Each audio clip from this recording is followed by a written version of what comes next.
علیکم. Programme night edition میں آپ کو خوش آمدید کہتے ہیں. ناظرین, تمام تر دھاندلی کے الزامات نون لیگ اور پیپلز پارٹی کے شور شرابے اور احتجاج کے بعد گلگت بلتستان میں حکومت سازی کا عمل آج مکمل ہو گیا ہے. وفاق, پنجاب اور کے پی کے بعد تحریک انصاف گلگت بلتستان میں بھی حکومت بنانے میں کامیاب ہو چکی ہے. آج وزیراعظم عمران خان ایک روزہ دورے پر گلگت بلتستان گئے اور 14 رکنی کابینہ کی تقریب حلف برداری میں شرکت کی. اس تقریب سے خطاب کرتے ہوئے وزیر اعظم نے گلگت بلتستان کو عبوری صوبہ بنانے کے عزم کو ایک بار پھر سے دہرایا اور کہا کہ یہاں احساس محرومی کو دور کرنے کے لیے ہم گلگت بلتستان کی عبوری صوبائی حیثیت پر کام کریں گے. وزیر اعظم عمران خان نے یہ بھی کہا کہ آپ لوگوں کو بہتر پتہ ہے کہ آپ کو کس طرح کی ترقی چاہیے. ہم اسلام آباد سے آ کر آپ کو نہیں بتا سکتے کہ پروجیکٹ اے بنانا ہے یا پروجیکٹ بی بنایا جائے. یہ فیصلہ آپ خود کر سکتے ہیں. جبکہ ماضی میں رہنے والی گلگت بلتستان کی حکومتوں کے بارے میں یہ تاثر تھا کہ انہیں وفاق سے کنٹرول کیا جاتا ہے. سوال یہ ہے کہ کیا واقعی گلگت بلتستان کے نومنتخب حکومت اپنے فیصلے کرنے میں آزاد ہوگی؟ جبکہ سیاحت کے فروغ کے لیے وزیراعظم عمران خان نے گلگت بلتستان میں انتہائی اونچائی پر واقع 2 نیشنل پارکس کا بھی اعلان کیا جو 3600 مربع کلومیٹر وسیع رقبے پر محیط ہیں اور یہ دونوں ملا کر گلگت بلتستان کے مجموعی اراضی کا 5% بنتے ہیں. ان میں ہمالیہ نیشنل پارک اور نانگا پربت نیشنل پارک شامل ہیں.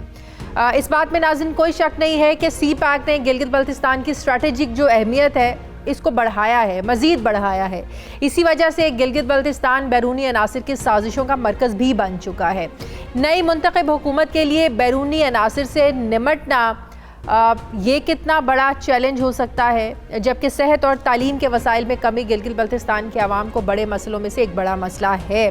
ان سے نمٹنے کے لیے وہاں کی نئی حکومت کیا پالیسی لے کر آئے گی, ان سب پر بات کرنے کے لیے مجھے جوائن کیا ہے وزیر اعلیٰ گلگت بلتستان بیرسٹر خالد خورشید صاحب نے.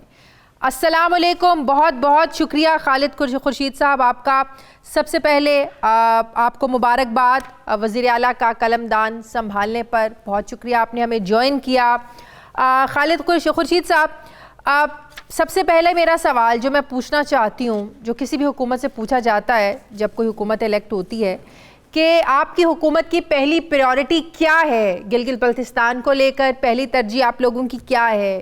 کون سے ایسے نئے سٹینڈرڈز آپ لوگ اب سمجھتے ہیں کہ آپ لوگ سیٹ کریں گے یا پہلی پریورٹی پر ہوں گے؟ بڑا چیلنج کیا ہے آپ لوگوں کے لیے وہاں پر؟ جی بسم اللہ الرحمن الرحیم. سب سے پہلے تو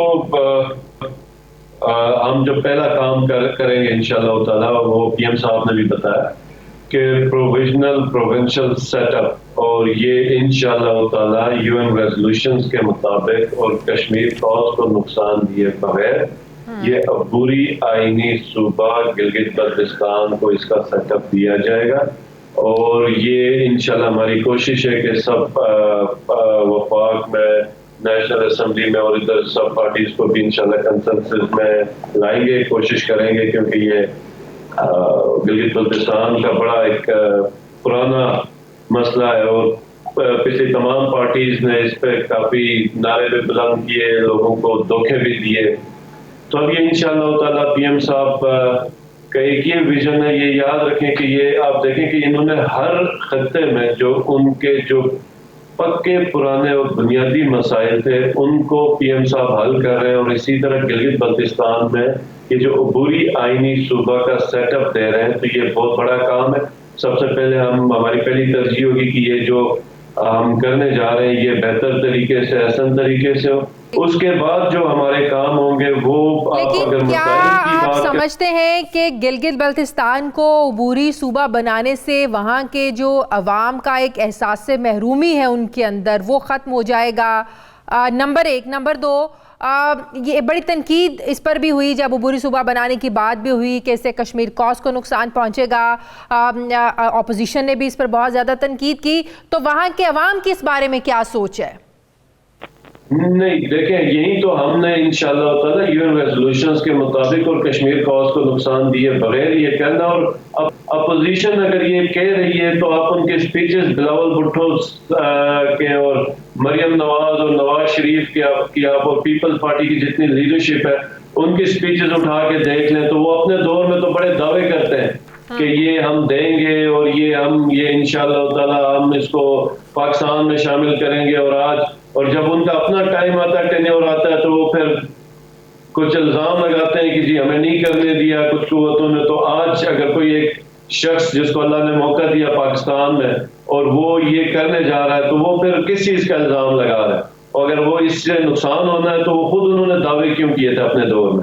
اور جہاں تک آپ نے بات کی محرومی کی، جی میں سمجھتا ہوں بہت زیادہ کمی ہوگی، کیونکہ یہ اب سب لوگ جو اسپیشلی یوتھ ہے وہ یہ سمجھتی ہے کہ 70 سال کے بعد بھی، آزادی کے بعد، اگر کانسٹیٹیوشنل گارنٹیز نہیں ہے اور ہم پاکستان کے دوسرے جو خطے کے جو شہری ہیں اس طریقے سے کانسٹیٹیوشن کا حصہ نہیں ہے، تو وہ ایک احساس محرومی ہے، اور وہ میرے خیال میں اس سے بدتر دور ہو جائے گی.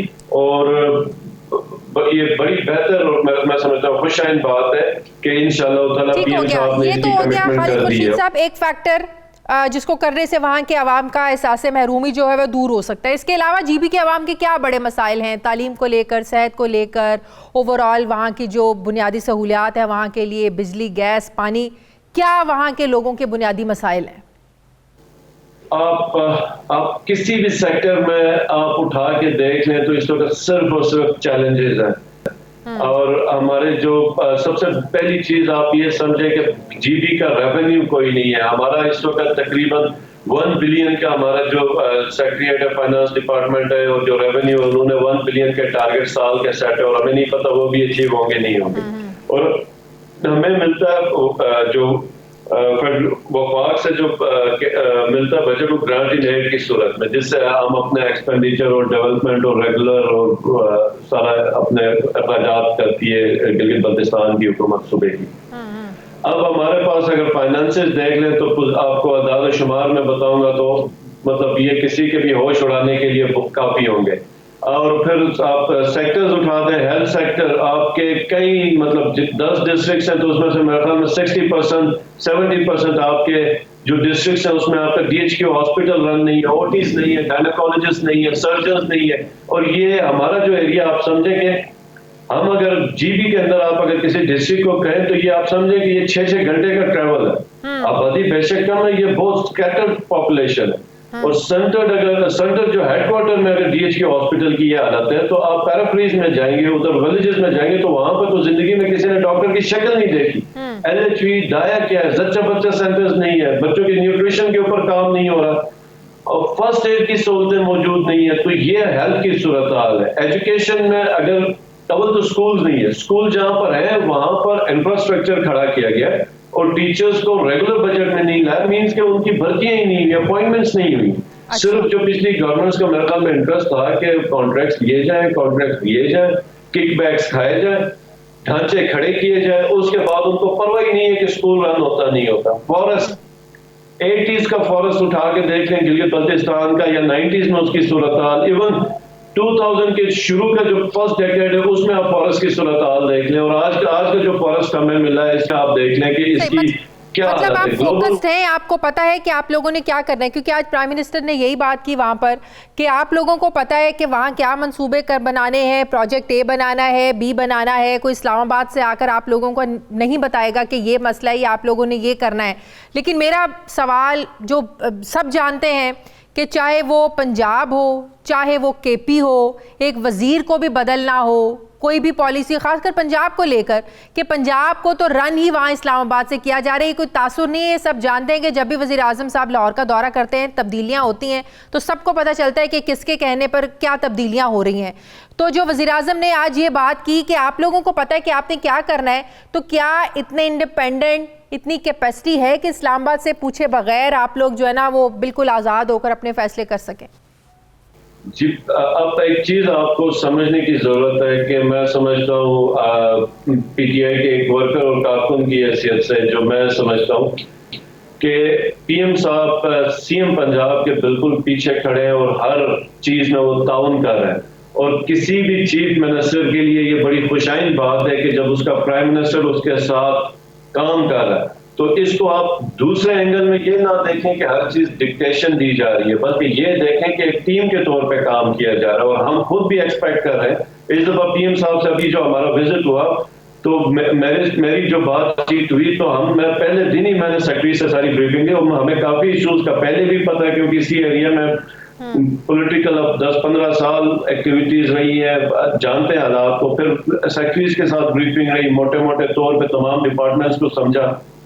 لیکن اس کے باوجود بھی میں نے پی ایم صاحب کو کہا کہ کوئی ایک پرٹیکولر ابھی جو مسئلہ ہے وہ میں نہیں بتاؤں گا، آپ ہمیں ٹائم دیں گے، ہم انشاءاللہ تعالی اسلام آباد آئیں گے اور ایک ہم پالیسی کے ساتھ اور جو ہم کرنا چاہتے ہیں فارسٹ میں، ٹوریزم میں، منرلز میں، ایجوکیشن میں، ہیلتھ میں، انفراسٹرکچر میں. میرا آپ سے آخری سوال، ٹورزم ایک بہت بڑی اٹریکشن ہے اب یہاں کے عوام کے لیے، لوگوں کے لیے، روزگار کے لیے، اس کو فروغ دینے کے لیے، سیاحت کے لیے آپ لوگ کیا کریں؟ کیا پلانز ہیں آپ کے پاس؟ یہ بہت امپورٹنٹ چیز ہے گلگت بلتستان کے لیے، اور یہ پی ایم صاحب کا اپنی اس میں بہت زیادہ خصوصی توجہ ہے پورے پاکستان میں. ہم بہت کچھ کام کر سکتے ہیں، لیکن اس وقت جو ہمیں مسائل درپیش ہیں وہ یہ ہے کہ ہمارا جو ٹورزم کا ٹائم پیریڈ ہے وہ 3 مہینے کا ہے.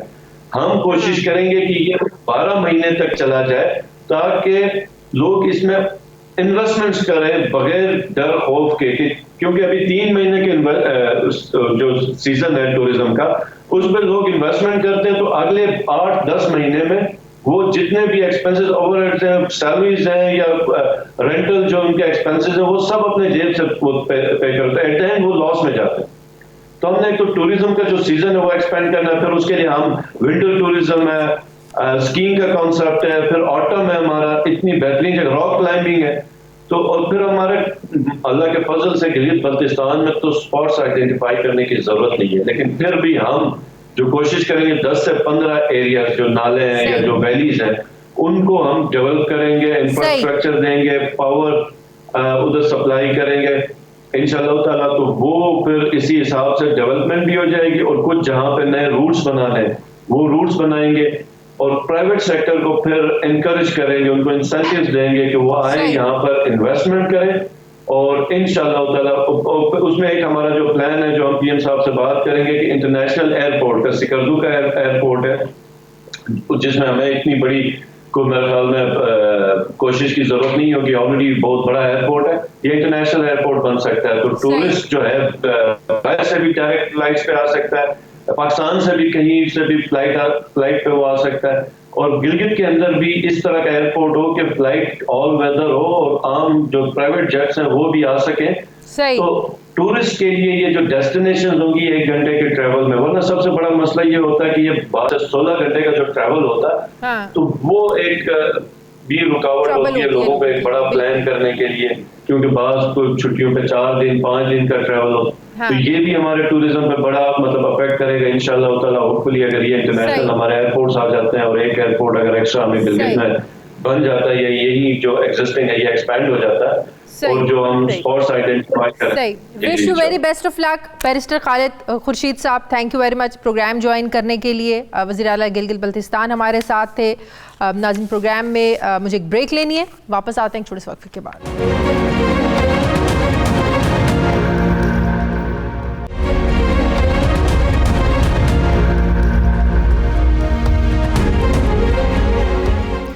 بریک کے بعد ایک بار پھر سے آپ کو خوش آمدید کہتے ہیں. ناظرین، آج اسلام آباد ہائی کورٹ نے العزیزیہ اور ایون فیلڈ ریفرنسز میں سابق وزیر اعظم نواز شریف کو اشتہاری قرار دے دیا ہے. عدالت نے نواز شریف کی ضمانت پر رہائی کے لیے داخل کرائے گئے ضمانتی مچلکے بحق سرکار ضبط کرنے کی کارروائی کے لیے ضامنوں کو بھی شو کاز نوٹس جاری کر کے 9 دسمبر کو طلب کر لیا ہے. یہ فیصلہ ناظرین ایک ایسے وقت میں آیا ہے کہ جب نواز شریف علاج کی غرض سے بیرون ملک موجود ہیں، لیکن وہاں جا کر علاج کی بجائے بھرپور طریقے سے سب دیکھ رہے ہیں کہ وہ سیاسی سرگرمیوں میں حصہ لے رہے ہیں. وزیر اعظم عمران خان مسلم لیگ نون اور پیپلز پارٹی کی قیادت کو تنقید کا نشانہ بناتے ہوئے کہہ رہے ہیں کہ میں نواز شریف اور آصف زرداری کو 40 سال سے جانتا ہوں، میں نے ان پر اللہ کا عذاب آتے ہوئے دیکھا ہے جو ہمارے لیے عبرت ہے. وزیر اعظم نے آج یہ بھی کہا کہ میں نے اپنی زندگی میں دیکھا کہ ان کی کیا حالت ہوئی، کبھی جیل جا رہے ہیں، کبھی باہر آ رہے ہیں، کبھی جھوٹ بول کر لندن، کبھی سعودی عرب جا رہے ہیں، سب چوری کا پیسہ بچانے کے لیے ہے. انہوں نے کہا کہ پوری پی ڈی ایم مہم چلا رہی ہے، کورونا سے لوگ مر رہے ہیں، بیماریاں بڑھتی جا رہی ہیں, ہر روز اموات بڑھ رہی ہیں, اور کل 2.5 مہینے کے بعد ہمارے سب سے زیادہ 70 لوگوں کی اموات ہوئی ہیں, لیکن وہ جلسے کر رہے ہیں, حالانکہ انہیں پتہ ہے کہ جب لوگ جمع ہوتے ہیں تو کورونا پھیلتا ہے. ایک طرف وزیر اعظم پی ڈی ایم کے جلسوں کو ہدف تنقید بنا رہے ہیں ناظرین, لیکن دوسری طرف حکومت خود ہی یہ کہہ رہی ہے کہ پابندی کے باوجود لاہور کا جلسہ نہیں روکیں گے, منتظمین کے خلاف مقدمات درج ہوں گے, جبکہ اپوزیشن واضح الفاظ میں حکومت کو یہ کہہ رہی ہے کہ لاہور کے جلسے میں کوئی رکاوٹ ڈالی گئی تو بھرپور جواب دیں گے. دوسری طرف وزیر اعظم بظاہر پی ڈی ایم کے جلسوں کے خلاف گفتگو تو کر رہے ہیں, لیکن پنجاب حکومت کی ملتان کا جلسہ روکنے کی جو حکمت عملی ہے وہ اس سے ناخوش ہیں. وزیر اعظم یہ سمجھتے ہیں کہ پی ڈی ایم کا جلسہ 1 دن کا تھا, مگر پنجاب حکومت کی پالیسی نے اسے 3 دن کا سیاسی جلسہ بنایا. اب سوال یہ ہے کہ کیا پی ڈی ایم کے جو جلسے ہیں یہ حکومت پر پریشر بڑھانے میں, یا جو وہ ان کا ایک ٹارگٹ ہے کہ حکومت پر پریشر بڑھے, دباؤ بڑھے, کیا پی ڈی ایم اس میں کامیاب ہو رہی ہے؟ اسی پر میں بات کروں گی.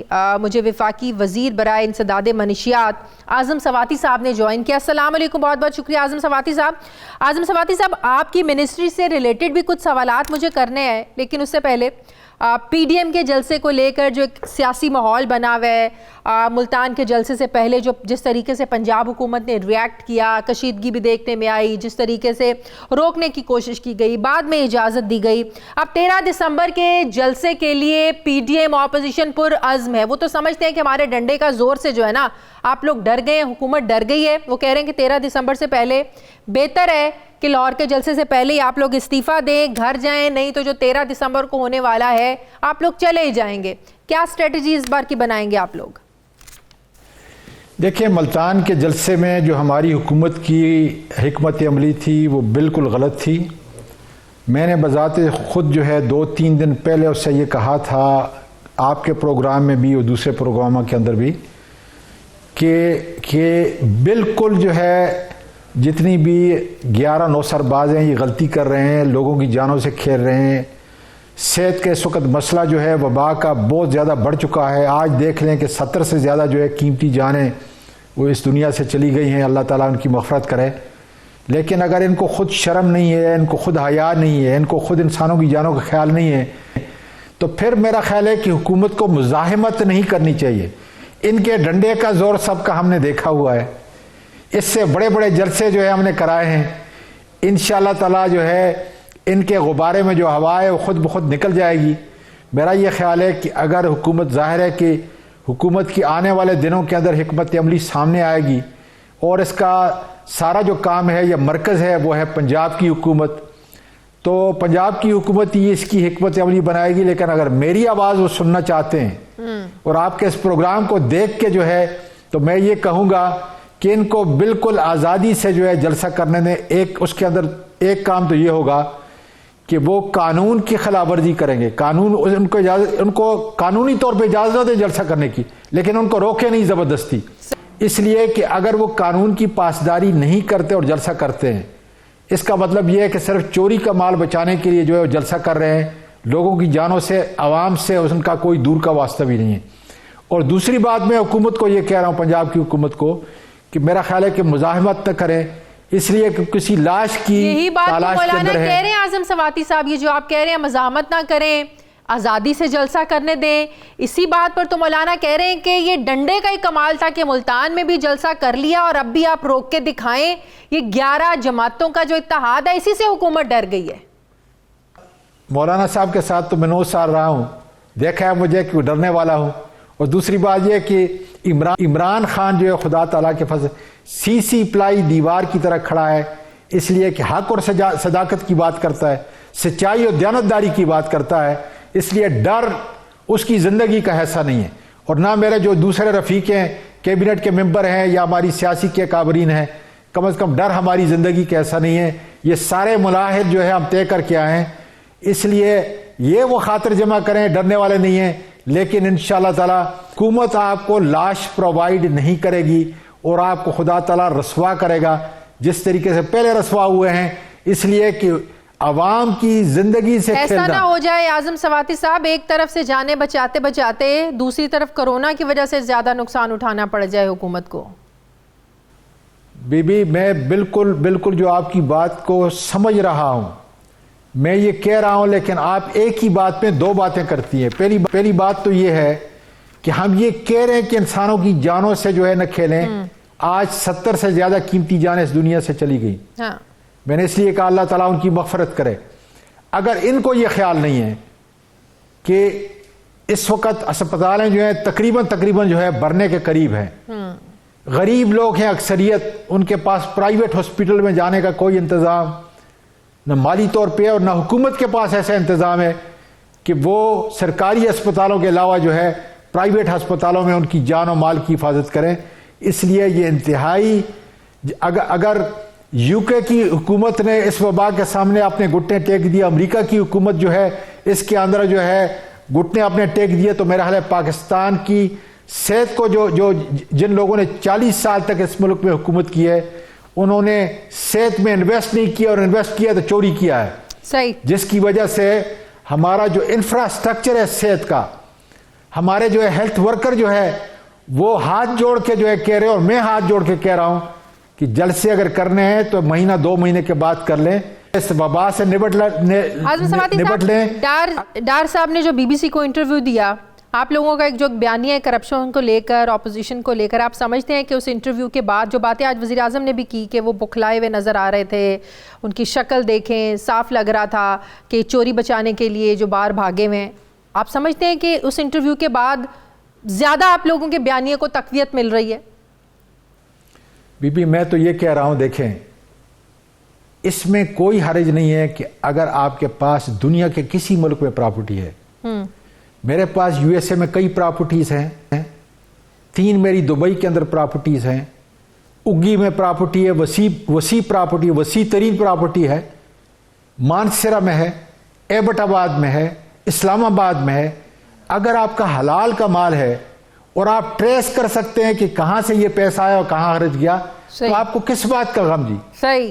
اگر ڈار صاحب کے بیٹے نے 17 سال کے اندر جو ہے صرف ایک ولا بنایا ہے, تو میں سمجھتا ہوں کہ وہ بڑے ہی نکمے تھے. خدا کا واسطہ ہے, کم از کم جو ہے یہاں سب سے بڑا جو مسئلہ ہے وہ ہے بے نامی پراپرٹی. میں ایک پروگرام میں پہلے بھی کہہ چکا ہوں کہ ہر اسلام آباد کی دوسری یا تیسری پراپرٹی چوری کی ہے. وہ میں نے چوری کی ہے, دوسرے نے چوری کی ہے, خانسامے رشتہ دار عزیز کے نام پہ رکھی ہوئی ہے. بالکل. اور یہ سارا قصور جو ہے یہ نیب کا, ایف آئی اے کا, اور آپ کے جو ایف بی آر ہے یہ اس کا ہے. کیا اتنا بڑا ڈیٹا جو ہے نادرا کے پاس ہے کہ میں نے کتنے سفر 1 سال کے اندر کیے. یہی آپ لوگوں کے لیے بڑا چیلنج ہے, اسی لیے لوگوں نے آپ کو چنا ہے.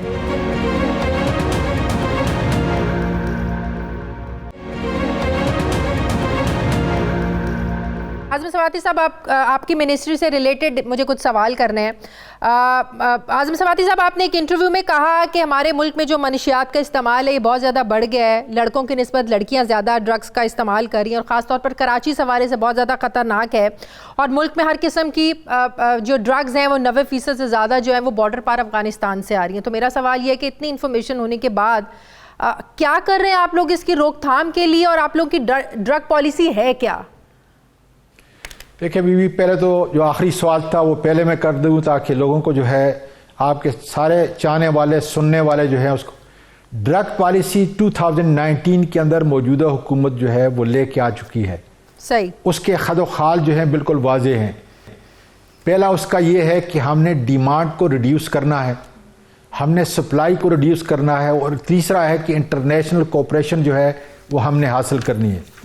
ان تینوں پہ کام ہو رہا ہے. بدقسمتی سے 18th امینڈمنٹ کے اندر جتنے بھی آپ کے معاملات ہیں, اسٹریٹ کا, اسکول کا, کالجز کا, بازاروں کا, گھروں کا, یہ سارا کام جو ہے پولیس کا, ایکسائز اور ڈرگ انفورسمنٹ جو ہیں یہ ان کا کام ہے صوبائی. صحیح. ہمارا کام جو ہے اس سپلائی کو روکنا ہے, ان کا بھی کام سپلائی کا, جتنی بھی لا انفورسمنٹ ایجنسی ہے. لیکن ہمارا کام جو ہے مؤثر اس لیے ہے کہ ہم انٹیلیجنس بیس جو ہے وہ ریٹ کرتے ہیں, جس میں بڑی کامیابی ہے.